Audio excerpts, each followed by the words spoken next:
बिस्मिल्लाहिर्रहमानिर्रहीम। कश्मीर 47 न्यूज़ के प्रोग्राम रौनक की महफ़िल में आपका मेज़बान ज़मीर मंदाद हाज़िर है। आज की हमारी इस महफ़िल को रौनक बख्शी है हसन राजा एडवोकेट, MA MSc LLB, मशहूर साफ़ी भी रहे हैं, समाजी व सियासी वर्कर हैं। अपने इलाके के हर आवाम के हर मुश्किल घड़ी में आवाम की शाना बिशाना रहे हैं। आमदा बल्दियाती इलेक्शन में इन्होंने वार्ड काउंसिलर की हैसियत से इलेक्शन में हिस्सा लेने का फ़ैसला किया है। हम इनके इंतहाई शुक्रगुज़ार हैं कि अपनी भरपूर मुसरफियत में से आज हमारे इस प्रोग्राम को रौनक बख्शी।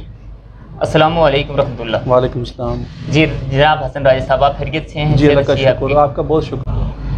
तो मैं आपका शुक्रगुज़ार हूँ इस हवाले से। आप अपने बारे में तारफ़ करवाइएगा, अपने किस वार्ड से आप उम्मीदवार की हैसियत से खड़े हुए हैं और आप क्या मिशन और क्या मकसद लेके अवाम में आए हैं? जी मैं वार्ड नागनी से दुलाई के मकाम पर है, नागनी एक छोटा सा गांव है, वहाँ से जो है ना मैंने वार्ड मेंबर की हैसियत से मैंने जो है ना फ़ैसला किया है कि मैं इसमें इलेक्शन में हिस्सा लूँ। तो मैंने बेहतर यही समझा है कि वहाँ की जो अवाम है उनके लिए काफ़ी बड़ी प्रॉब्लम्स हैं। तो मैंने यही सोचा है कि ये प्रॉब्लम इलेक्शन में आके ही सॉल्व की जा सकती हैं। इकनॉमिकली हमारा मुल्क वैसे भी कमज़ोर है, आपको आप पता ही है। तो इस हवाले से इलेक्शन में आके ही मैंने ये फ़ैसला किया, चाहे वो छोटे हों या बड़े हों, ये बात एक अलग मैटर है। जी बिल्कुल। तो छोटे स्टेप से ही बंदा ऊपर जाता है। बिल्कुल ऐसा ही है। और ये बल्दियाती इलेक्शन तो 30 साल बाद हमारे आज़ाद कश्मीर में हो रहे हैं। इस पे तो वैसे भी एक आपका क्या राय है कि आने वाले दिनों में नौजवानों का एक असर जो है वो क्या चल रहा है? देखें, इक़्तिदार जो है वो निचली सतह पर अगर मुंतकिल इससे पहले भी हो जाता तो ये बहुत ज़रूरी था। मैं समझता हूँ जमहूरियत के लिए इंतहाई ज़रूरी है, क्योंकि जब तक इक़्तिदार नीचे मुंतकिल नहीं होगा तो लोगों के मसाइल हल नहीं होंगे। जैसे कि जो बल्दियाती इंतखाबात हैं ये इंतहाई ज़रूरी हैं लोगों के मसाइल के ऊपर।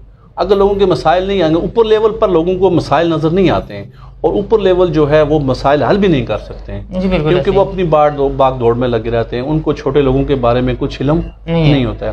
तो इसलिए मैं समझता हूँ कि ये इलेक्शन पहले हो जाने चाहिए ताकि लोगों के मसाइल हल हों। लोगों के बहुत सारे मसाइल हैं, लोगों के दिक्कतों इतने मसाइल हैं कि बंदा सुन के तंग आ जाता है, वो कभी भी हल नहीं हो सकते। ये जो इलेक्शन हो रहे हैं सियासी पार्टीज़ की बुनियाद पे हो रहे हैं, क्या इनको पार्टी बेस से हट के होना चाहिए था या पार्टी बुनियाद पे हो रहे हैं वो ठीक समझते हैं आप इनको? देखिए, मैं ये समझता हूँ ओवरऑल जो इलेक्शन होना चाहिए था, बल्दियाती इंतखाबात जो हैं वो पार्टी बेस से नहीं होने चाहिए थे।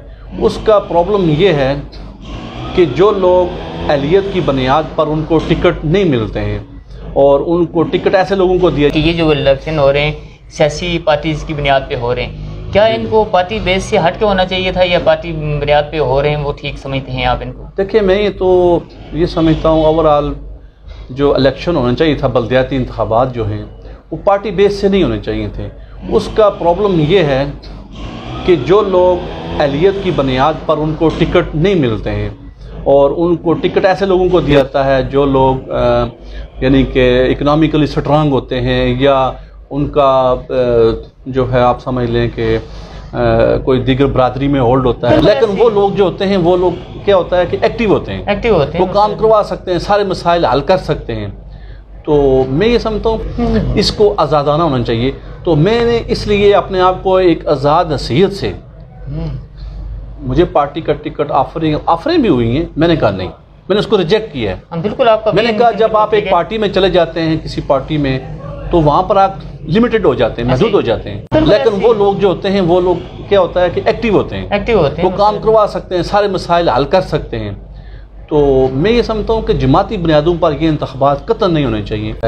हालांकि कुछ लोग ऐसे भी होते हैं कि जिनका बरादरी में होल्ड नहीं है या बरादरी ज़्यादा नहीं है उनकी जाता है, जो लोग यानी कि इकनॉमिकली स्ट्रांग होते हैं या उनका जो है आप समझ लें कि कोई दीगर बरादरी में होल्ड होता है। हालांकि कुछ लोग ऐसे भी होते हैं कि जिनका बरादरी में होल्ड नहीं है या बरादरी ज़्यादा नहीं है उनकी। जब आप बाहर निकलते हैं तो उसका मकसद ये होता है कि आप जनाब किसी पार्टी के उम्मीदवार नहीं हैं, आप आज़ाद हैं हर बंदा आपको लाइक करेगा, आपको चाहेगा, आप उसके मसाइल सुनेंगे। No party. हाँ बिल्कुल। इसमें फिर ये धुलाई नागरिक में जैसे यहाँ से आप इलेक्शन लड़ रहे हैं, वहाँ की मुझे बताएं कि वार्ड की क्या मसाइल हैं जो आम आवाम को, नौजवानों को ज़्यादा मसाइल का सामना करना पड़ रहा है? देखिए, सबसे बड़ा मसला वहाँ पर गुर्बत है, उसके बाद बेरोज़गारी है, लोगों के इलेक्ट्रिसिटी के मसाइल हैं, बिजली बिल्कुल नाम की है। ओवरऑल ये है कि बिजली हमारे आज़ाद कश्मीर से गुजर रही है, वहाँ पर लोगों का बुनियादी मसाइल नहीं है, बुनियादी चीज़ें नहीं हैं, इनिशियल जो ज़िंदगी का उनका एक रहने सहने का मामला ठीक नहीं है। पानी नहीं है, आज तक किसी ने टूटे नलके वाली बात ही नहीं की है कि जी लोगों के मसाइल लोग उठा के लाते हैं पानी सरों के ऊपर, आज तक हमारी जो, जी हाँ वैसा ही है।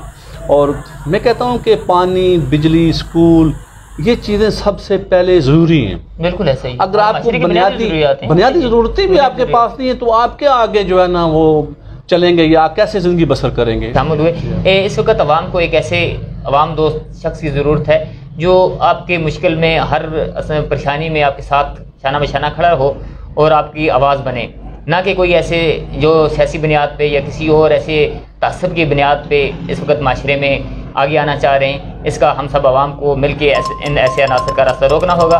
हम जनाब हसन राजा एडवोकेट साहब के लिए पुरुमीद हैं कि वो अच्छे वोट लेके अपने वार्ड से जीतेंगे इंशाल्लाह। आप लोग